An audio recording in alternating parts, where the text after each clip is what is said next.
بسم اللہ الرحمن الرحیم۔ اللہ رب العزت کی خاص عنایت و رحمت سے آج ہم اس ویڈیو کے ذریعے اٹھا رہے ہیں دنیا قانون وراثت اسلامی کے ایک اہم باب کی تعلیم میں ایک تاریخ ساز قدم۔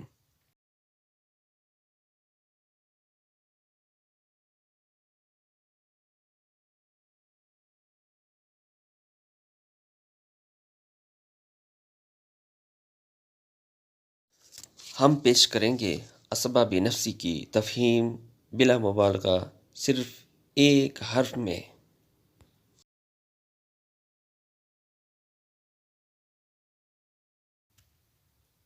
Never ending residuaries in a single alphabet only۔ اب ملاحظہ فرمائیے، وہ سنگل لیٹر، وہ سنگل الفابیٹ جس میں ہم ان سب کو پیش کر رہے ہیں،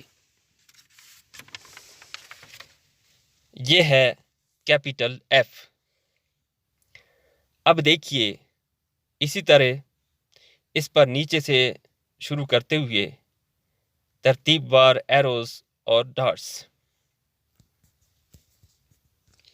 یہ ہیں ترتیب وار 4 ایروز اور ان سے متعلق ڈاٹس۔ ڈاؤن ایروز شو کرتے ہیں ڈسینڈنٹس کو، اور اپ ایرو جو صرف ایک ہی ہے شو کرتا ہے اسینڈنٹس کو۔ ڈاٹس یہ بتاتے ہیں کہ ڈسینڈنٹس کا یہی ڈاؤن ایرو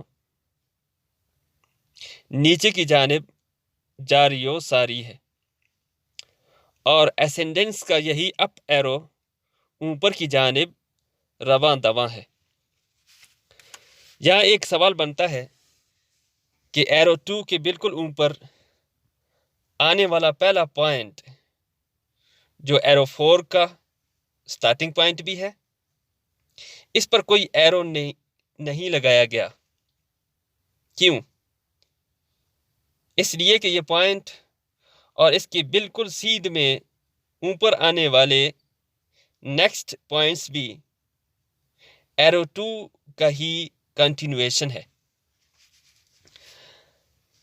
اب آگے چلنے سے پہلے اولاً یہ یاد رہے کہ اسباب نفسی ہی کے تحت صرف میل ڈیسینڈنٹس یعنی بیٹے، پوتے، پڑپوتے وغیرہ، اور صرف میل اسینڈنٹس یعنی باپ، دادا، پردادا وغیرہ کی بحث کی جاتی ہے۔ ثانیاً یہ بھی خیال رہے کہ ان ایروز میں سے ہر ایک کا سٹارٹنگ پوائنٹ کیا ہے۔ ایرو 1 اور ایرو 2 یہ دونوں بالکل اپوزٹ ایروز ہیں،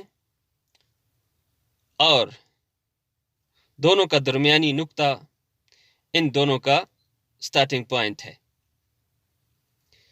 اس پوائنٹ پر آپ میت کو فرض کر لیں۔ اب آئیے ایرو 1 پر، یہ ایک ڈاؤن ایرو ہے جو ڈسینڈنٹس کو ظاہر کرتا ہے، یعنی ایرو 1 میت کے بیٹے ہیں۔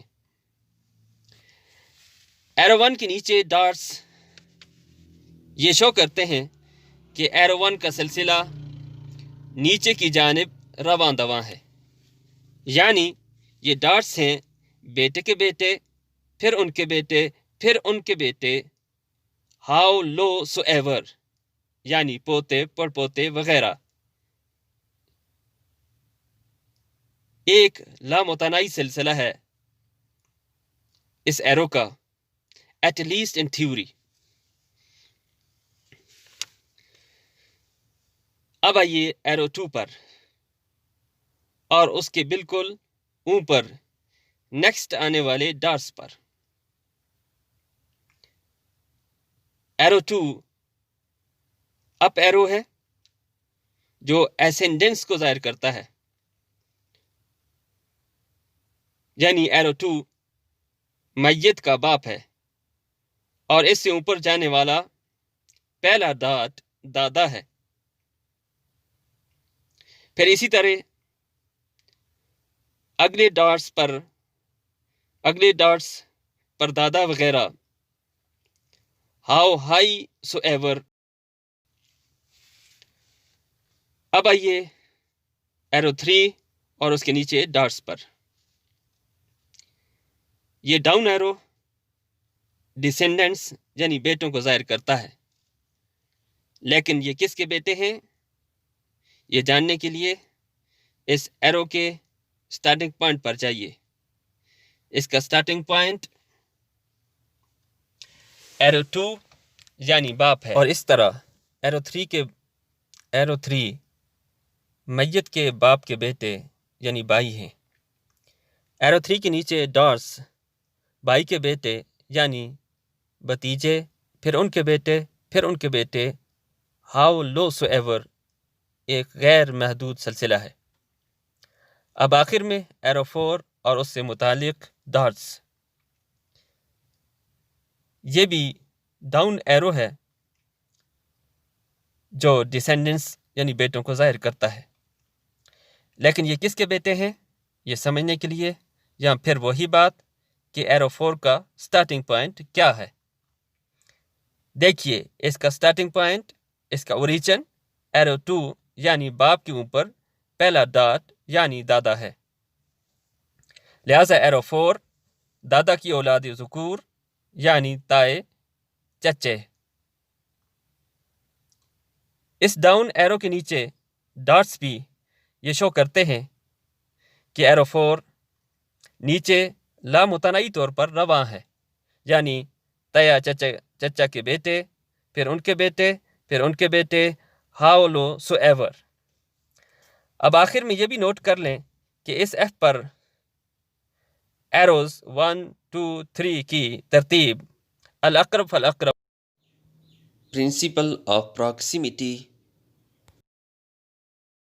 کے لحاظ سے بھی عام ہے کہ اگر ایرو 1 بیٹے پوتے وغیرہ موجود ہوں تو پھر یہاں باپ دادا وغیرہ محجوب بلاکڈ، اور اگر ایرو 2 باپ دادا وغیرہ موجود ہیں تو پھر ایرو 3 بھائی بھتیجے بلاک، اور اگر ایرو 3 بھائی بھتیجے وغیرہ موجود ہوں تو پھر تیا چچا اور ان کے بیٹے وغیرہ ڈیبارڈ. اسباب نفسی کے اس ایف کو 1 2 3 ایروز اور ان سے متعلقہ ڈاٹس کے ساتھ مکمل طور پر سمجھنے کے بعد اب آپ علم المیراث میں کم از کم ان 9 سوالوں کے جوابات آسانی سے دے سکتے ہیں. اور ہاں، بہترین انداز تعلیم وہ ہے جو کسی کو مزید سوچنے پر مجبور کر دے اور جو تفکر و تدبر اور تخلیقی کام کرنے کی عادت ڈال دے. اس ایف کی تفہیم کا یہ انداز بھی ایک تھنکنگ مائنڈ میں کم از کم یہ 10 سوالات اسی ترتیب پر از خود پیدا کر دیتا ہے. ہمارے اس طریقہ کو دنیا کی ہر زبان بولنے والا شخص بلکہ ایک گنگا شخص بھی صرف ایک شرط کے ساتھ بڑی آسانی سے یاد رکھ سکتا ہے. وہ شرط واحد یہ ہے کہ وہ ایف کی شکل و صورت سے واقف ہو، جبکہ باقی تشریحات ہر شخص اپنی اپنی زبان میں کر سکتا ہے. اس طرح اللہ رب العزت کی خاص عنایت سے یہ ایک نیچرل میتھڈ ہے، ایک یونیورسل میتھڈ ہے جو گلوبل اپلیکیشن رکھتا ہے. یہ طریقہ نہ صرف انپریسیڈنٹڈ ہے بلکہ دنیا قانون وراثت اسلامی میں انشاءاللہ ایک تاریخ ساز قدم ثابت ہوگا. آپ خود دل سے بتائیے کہ کتنے سالوں کی کنفیوژن اس نے دور کر دی ہے، اور آپ کی کنسیپچول کلیئرٹی اور آپ کے کانفیڈنس لیول کو اس نے کتنا بوسٹ کر دیا ہے. اور اس باب میں کویسٹ، سرچ، ریسرچ اور کیوریوسٹی کی کتنی فردر وسٹاز کو اس نے دکھا دیا ہے. لہٰذا اب اسے بطور صدقہ جاریہ شیئر کرنا نہ بھولیے۔ ذوی الفروض اور ذوی الارحام وغیرہ آئندہ انشاءاللہ اپنی دعاؤں میں ضرور یاد رکھیے۔ ربنا تقبل منا انک انت السمیع العلیم وتب علینا انک انت التواب الرحیم۔